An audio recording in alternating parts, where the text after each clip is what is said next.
Panorama group, जो सोचता है वो करता है।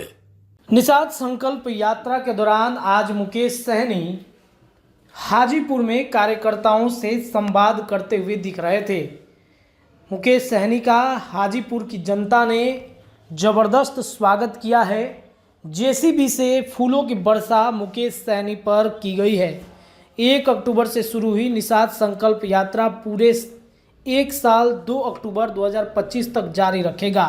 जो लोग आज चांद पर घर बना रहे हैं, वही निषाद समाज के लिए अपने राज्य में ही कोई जगह नहीं दे रहे हैं। चुनाव के समय सारी बड़ी राजनीतिक पार्टियां आकर वीआईपी पार्टी से समर्थन मांगकर गद्दी पर बैठे हैं। निषाद समाज को भूल जाते हैं, इसलिए अब एकजुट होकर निषाद समाज अपनी सरकार बनाकर अपना बेड़ा खुद पार लगाएगा। सनफ मल्ला व वीआईपी चीफ मुकेश सहनी निषाद संकल्प यात्रा के तहत राज्य के हर जिले का दौरा कर रहे हैं और इस क्रम में वो आज हाजीपुर में पहुंचे थे, जहां पर आप देखिए किस तरीके से उनका स्वागत किया जा रहा है जेसीबी से फूलों की वर्षा करा के। क्या कह रहे हैं मुकेश सहनी, सुनिए। रखा है, मैं 1 अक्टूबर से बिहार यात्रा पे निकला हूँ। ये यात्रा 1 साल का है साथियों। ये यात्रा 1 अक्टूबर से लेकर 2024 से 2025 2 अक्टूबर तक ये यात्रा चलने वाला है साथियों। ये यात्रा 3 चरण में है। पहला चरण में पूरे बिहार में हर जिला मुख्यालय में जाकर रात्रि विश्राम कर पार्टी के सभी वरिष्ठ नेतागण से मिलकर और पार्टी को कैसे मजबूत किया जाए उस पर चर्चा करना है साथियों। दूसरा चरण में जब पार्टी के सभी जिला में पदाधिकारी बन जाएंगे तो कार्यकर्ता सम्मेलन पूरे बिहार में हर जिला में किया जाएगा साथियों। बूथ स्तर पर तैयारी कैसे हो और उसके बाद तीसरी में हर जिला में निषाद सम्मेलन कराया जाए ताकि हर जिला में मजबूती से अपनी ताकत का एहसास कराया जाए, ताकि आने वाले समय में हम इंडिया गठबंधन महागठबंधन का सरकार बनाए और जो आपका अधिकार है वो निश्चित तौर पे जब आपका सरकार बनेगा तो आपका अधिकार मिलेगा साथियों, आपका अधिकार मिलेगा। आज आज़ादी से लेकर अब तक जिन लोगों ने लड़ाई लड़ा है उनको अधिकार मिला है। जो लड़ाई नहीं लड़े हैं उनको अधिकार कभी नहीं मिला है साथियों। उनको गुलाम बना के रखा गया है साथियों। ये देश पहले गुलाम था। आपके पूर्वज, हमारे पूर्वज ने 250 साल तक लड़ाई लड़ा अंग्रेज से, उसके बाद हमारा देश आज़ाद हुआ साथियों। आज हमारे पूर्वज अगर लड़ाई नहीं लड़ते तो इतना आसानी से हमारा देश आज़ाद नहीं होता, लेकिन हमारे पूर्वज ने संघर्ष किया, लाखों के संख्या में शहीद हुए, उसके बाद देश आज़ाद हुआ और आज आप आज़ाद भारत में हैं साथियों। उसके बाद भारत में लोकतंत्र आया, संविधान बना, बाबा साहब को मौका मिला देश के संविधान बनाने का साथियों, और उन्होंने आपके पास एक ताकत दिया। वो ताकत है साथियों, वोट का ताकत दिया है। आपके पास पैसा रहे या ना रहे, लेकिन अपने वोट के दम पर देश का प्रधानमंत्री, राज्य का मुख्यमंत्री या आप एक वार्ड सदस्य, आप अपने वोट के दम पर बन सकते हैं साथियों, अपने वोट के दम पे बन सकते हैं। देश का प्रधानमंत्री का वोट हो या एक चपरासी का बेटा का वोट हो या गरीब मजदूर का बेटा का वोट हो या एक निषाद मल्ला का बेटा का वोट हो या मुकेश अंबानी का हो या अडानी का वोट हो, सबका वोट एक समान है साथियों, एक समान है। और जिन लोगों ने अपने वोट को ताकत को समझा, उन लोगों ने इस देश दुनिया में अपनी पहचान बनाई और सत्ता परिवर्तन करके अपने लोगों के लिए हक अधिकार देने का काम किया साथियों। इसलिए साथियों, आप अपने वोट को ताकत को समझिए। कल तक आपके बिहार में आपको लोग जानता नहीं था, पहचानता नहीं था। आज 10 सालों से आप हमारे साथ कंधे से कंधे मिलाकर आप लड़ाई लड़ रहे हैं कि सनफ मल्ला आप आगे बढ़ो, हम तुम्हारे साथ हैं। तो इसका परिणाम क्या मिला है? देश के प्रधानमंत्री आज आपसे घबरा रहे हैं, देश के गृह मंत्री आपसे घबरा रहे हैं, क्योंकि वो देख रहे हैं कि एक निषाद का बेटा गोलबंद हो रहा है साथियों। आज पहली बार हमने बिहार को बताया कि निषाद का बेटा सिर्फ मछली नहीं मार सकता है, बिहार की राजनीति में नेतृत्व भी कर सकता है। हमने बताने का काम किया है। इसलिए साथियों, अगर अधिकार पाना है तो संघर्ष करना पड़ेगा अपने आप को मजबूती से काम करना पड़ेगा, एक एक गांव में जाना पड़ेगा, एक एक बूथ पर लड़ाई लड़ना पड़ेगा। तब आने वाला समय जो होगा वो कल आपका होगा साथियों। आज मैं बम्बई से मैं आया हूँ। मैं एक गरीब मछुआरा परिवार में जन्म लिया, हर तरह का अभाव में जिंदगी में जीता था। और उसके बाद मैं 18 साल की उम्र में घर परिवार को छोड़कर मुंबई जैसे शहर चला गया। वहाँ मेहनत किया, मजदूरी किया। मात्र 30 रुपया रोज पर मैं मजदूरी करता था, लेकिन अपने मेहनत के दम पर मुंबई जैसे शहर में हम कामयाबी का झंडा गाड़ दिए साथियों, कामयाबी का झंडा गाड़ दिए। फिर मैंने बिहार देखा, लोग चांद पे घर बनाने के लिए सोच रहे हैं, लेकिन इस धरती पर हमारे लोगों के लिए रहने के लिए घर नहीं है। और आप लोगों ने हमें निमंत्रण दे के बिहार नहीं बुलाया। हम स्वयं बम्बई कैशोराम की जिंदगी को छोड़कर मैं संघर्ष करने के लिए मैं बिहार में आ गया साथियों, बिहार में आ गया। आज लड़ाई लड़ते लड़ते इस मुकाम तक पहुंचा हूं। आज बताइए, बंगाल में निषाद को सभी जो उपजाति, चाहे भिंड हो, बेलदार हो, नुनिया हो, मला हो, चाहे हो तियर हो, बनपड़ हो, गोरी हो, तमाम सभी उपजाति को आज आरक्षण मिल रहा है। दिल्ली में आरक्षण मिल रहा है, लेकिन बिहार में नहीं मिल रहा है साथियों। ये क्यों?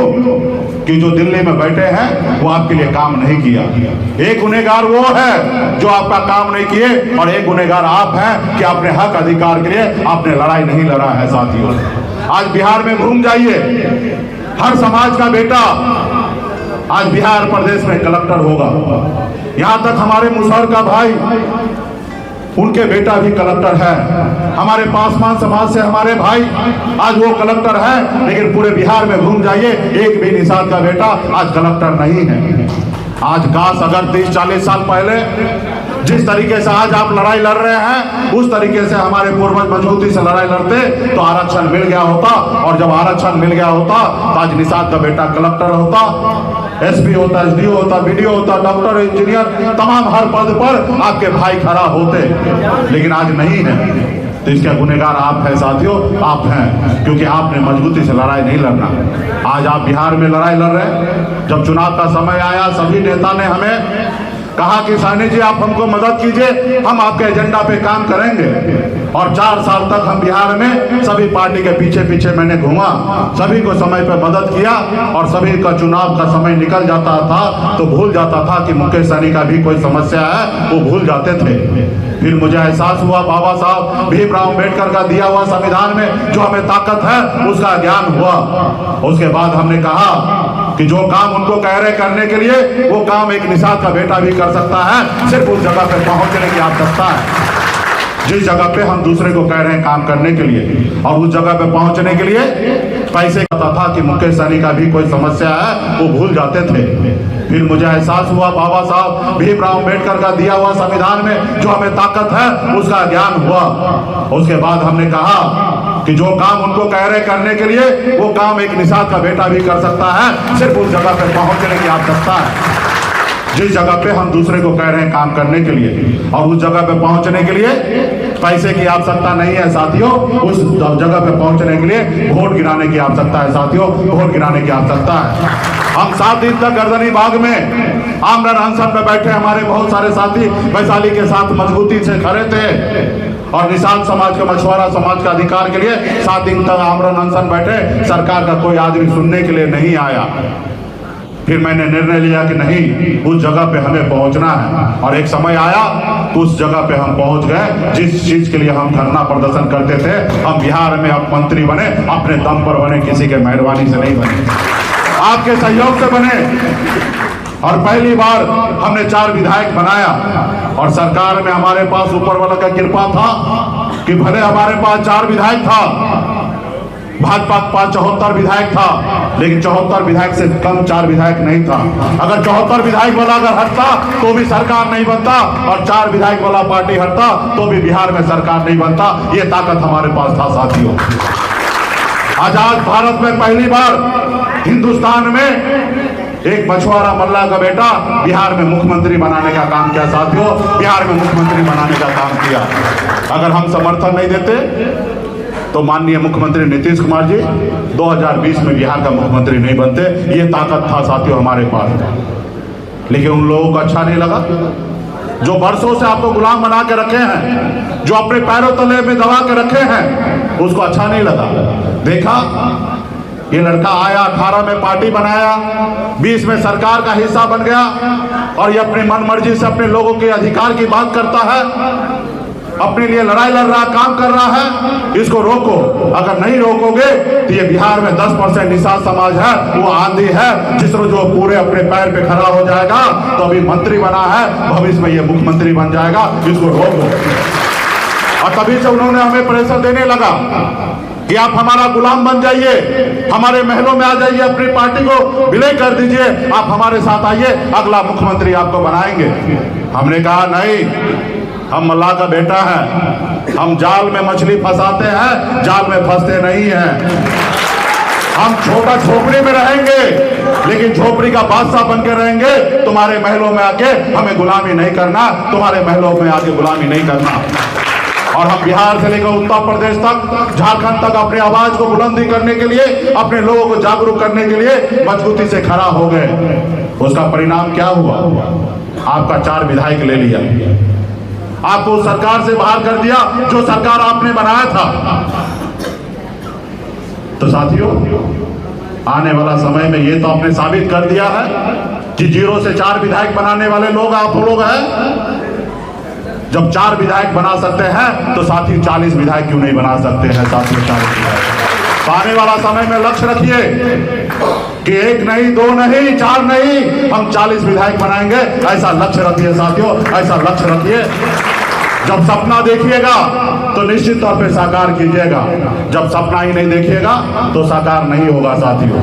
इसलिए पार्टी के सभी यहाँ पे वरिष्ठ नेतागण से मैं कहना चाहता हूँ, आप मजबूती से बहुत आगे बढ़ रहे हैं। आपको खुशी होना चाहिए, आपको गर्व होना चाहिए कि देश के प्रधानमंत्री हो या गृह मंत्री आपसे घबराते हैं साथियों, आपसे घबराते हैं। आपको तोड़ने के लिए, आपको कमजोर करने के लिए तरह तरह के षड्यंत्र रच रहे हैं। इससे आपको खुशी मिलना चाहिए कि आप सही रास्ते पे जा रहे हैं साथियों। 2024 में 23 में हमने मिलकर हाथ में गंगा जल लेकर पूरे बिहार में घूमकर हमने संकल्प लिया था कि आरक्षण नहीं तो गठबंधन नहीं, और गठबंधन नहीं तो वोट नहीं। इस नारा के साथ आप और हम चले और बिहार में मजबूती से अपने विचारधारा के साथ खड़ा रहे। और आपने देखा कि आपने सामने वाले के साथ गठबंधन नहीं किया। उसके पनोरमा ग्रुप, जो सोचता है वो करता है। अगर ये वीडियो पसंद आई और वह बिहार के राजनीति और बिहारियत से सरोकार रखेनी तो सब्सक्राइब बटन दबा के चैनल के सब्सक्राइब कर ली। ओजे एगो घंटी बा, ओकरा बटन दबा देला से कुल सटीक और मारक खबर रुआ मुफ्त में मिल जाई। अगर रुआ पत्रकारिता के हमनी के नया प्रयोग में सहयोग कर चाहतानी तो ज्वाइन बटन दबा दी। पेटीएम नंबर नोट कर ली 9386 816 700। धन्यवाद।